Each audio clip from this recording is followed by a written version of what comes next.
కృష్ణా జిల్లా Gannavaram ఈబీఎస్లో YouTuber Joseph Raavan ఉన్నాడు. ఉదయం నుంచి రావణ్ను పోలీసులు ప్రశ్నిస్తున్నారు. రావణ్పై రాజద్రోహం కేసు నమోదు చేశారు పోలీసులు. ప్రజల మధ్య విద్వేషాలు, ఘర్షణలు సృష్టించేలా రావణ్ కుట్రలు పన్నుతున్నారని తెలిపారు.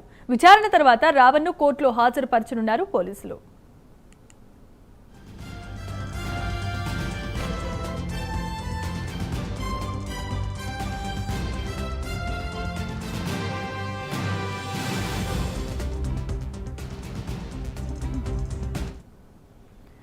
రైట్, ఇక ఇదే అంశానికి సంబంధించి మరిన్ని అప్డేట్స్ మా కరెస్పాండెంట్ శ్రీహరి అందిస్తారు. శ్రీహరి, చెప్పండి.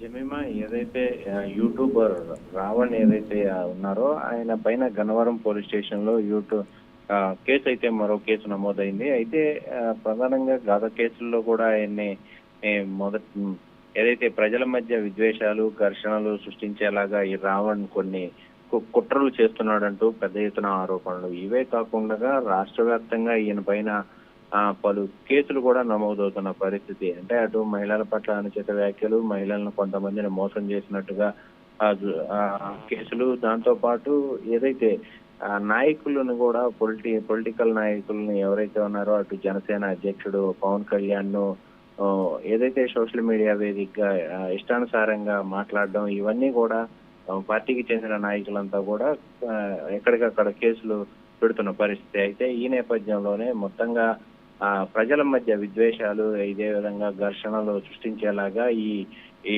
మాటలు ఉన్నాయనేది పెద్ద ఆరోపణ, ప్రధానమైన ఆరోపణ. అయితే ఈ నేపథ్యంలోనే ఈ కేసులో రావణ్ ను పూర్తి స్థాయిలో విచారణ జరిపి ఆ విచారణ తర్వాత అంటే దీని వెనక ఎవరున్నారు, ఏదైనా కుట్రకోణం ఉందా, ఏదైనా పొలిటికల్ పార్టీలు కావాలని ఇలా చేస్తున్నాయా అనే దానిపైన పూర్తి స్థాయి విచారణ అయితే జరిపిన తర్వాత ఇతను కోర్టుకు కూడా హాజరుపరచనున్నారు పోలీసులు.